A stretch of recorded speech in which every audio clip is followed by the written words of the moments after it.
Je pense que nous sommes en fait des animaux, que nous avons une nature animale et que nous devons devenir humains. Et nous devenons humains en surmontant certaines de ces forces animales profondément enracinées en nous. Ces forces en nous que nous ne pouvons pas contrôler, comme le fait de ne pas pouvoir contrôler nos propres émotions, notre propre colère, notre propre frustration, ou si nous ressentons de l'envie, ou si nous sommes pris par les émotions des autres. J'appelle ces forces les forces primaires de la nature humaine. Et elles peuvent créer des types de comportements négatifs, le côté sombre de ce que nous voyons dans les nouvelles, etc. Et nous les avons tous en nous. Parce que la façon dont nous avons évolué, il y a des millions d'années, a servi un but très précis dans notre survie en tant qu'espèce. Mais les savanes d'Afrique de l'Est ne sont pas les bureaux de la Silicon Valley, ou l'Amérique du XXIe siècle. Le monde n'est pas le même. Nous ne sommes pas faits pour nous adapter à ce nouvel environnement technologique dans lequel nous sommes. Nous avons toujours ce cerveau de lézard, ces parties animales de notre nature. Ainsi, par exemple, la loi numéro 1 dit que nous sommes des créatures fondamentalement irrationnelles. Nous pensons que nous sommes rationnels, mais en fait ce sont nos émotions qui nous gouvernent. Nous ressentons quelque chose avant même d'avoir l'idée de le penser. Nous devons devenir rationnels à travers ce processus que j'expose dans mon livre. Je n'ai donc pas besoin de dire que nous sommes négatifs, car les humains sont manifestement incroyables. Regardez ce que nous avons créé. C'est un éventail de guises si vous pensez à qui nous étions il y a des millions d'années et où nous sommes maintenant. Nous sommes manifestement capables de réalisations incroyables. Nous sommes également l'animal social le plus brillant de la planète. Nous sommes capables de coopérer et de travailler en équipe à un niveau qu'aucun autre animal n'a jamais atteint. Donc il y a évidemment un autre côté de l'histoire. Mais pour devenir plus grand, pour devenir vraiment humain, nous devons surmonter ces forces que j'ai exposées.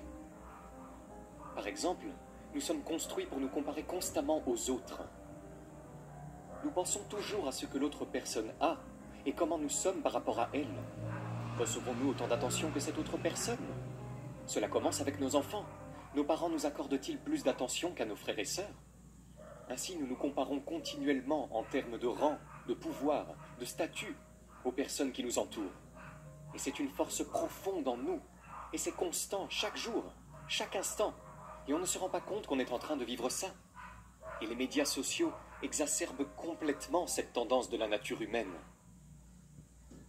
Il y a aussi la contagiosité des émotions qui est extrêmement puissante. Nous avons tendance à nous considérer comme des êtres humains autonomes, indépendants, qui ressentent de l'affection, de la colère ou de la frustration par eux-mêmes.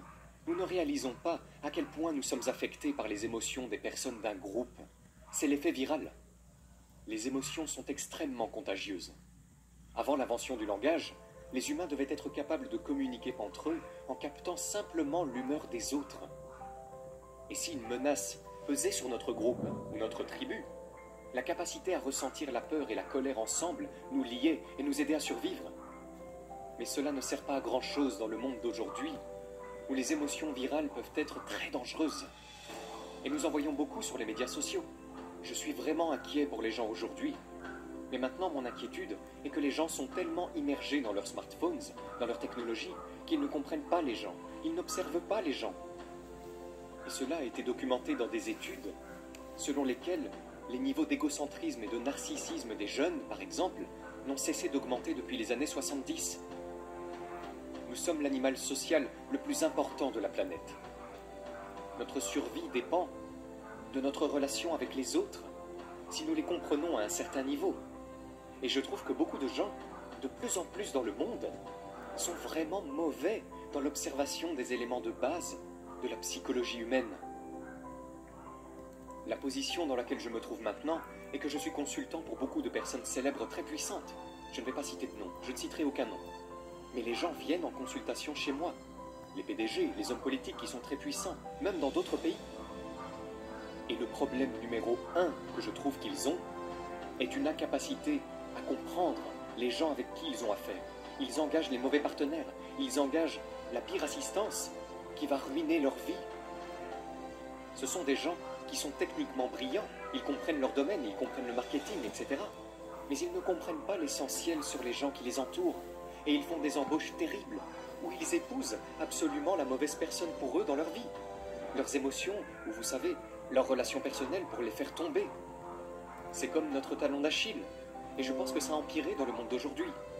Donc ma colère était que les gens soient tellement concentrés sur la technologie.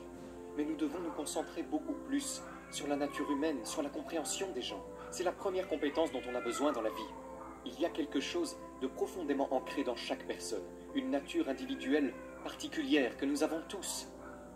Et cela nous pousse à adopter des comportements compulsifs. J'ai moi-même ce problème. Je remarque qu'à chaque fois que j'écris un livre, je me dis, je vais faire un livre court, je ne vais pas ruiner ma santé, je ne vais pas faire autant de recherches. Et puis, à chaque fois, je recommence le même processus. Je n'arrive pas à briser ce schéma, n'est-ce pas? Et tout le monde là. D'où vient ce schéma? Une partie de notre ADN, de notre génétique, des choses que nous ne pouvons pas contrôler, que nous avons héritées de nos parents.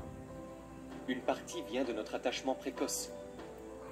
Et d'autres viennent de notre vieillissement et de notre interaction avec des enseignants, des mentors et diverses personnes qui créent une certaine façon de nous voir. Si les gens continuent à nous dire que nous ne sommes pas vraiment dignes, que nous ne sommes pas de bons élèves, nous l'intériorisons et nous finissons par devenir comme ça. Donc, c'est un mélange de choses. Vous savez, chaque personne a un mélange de ses qualités. Et vous devez en quelque sorte démêler les différents fils dans votre rédaction. Mais ce que je veux dire, c'est que tu es un mystère pour toi-même. Vous ne savez pas qui vous êtes. Tu as des modèles de comportement et tu ne les comprends même pas. Tu ne sais pas pourquoi tu es en colère. Vous pensez que vous êtes en colère parce que cette personne vous a dit quelque chose de méchant ou a fait quelque chose de mal. Mais en fait, votre colère provient probablement de choses du plus profond de votre enfance. Et vous ne réagissez pas à cette personne, mais à vos parents et à ce qu'ils ne vous ont pas donné.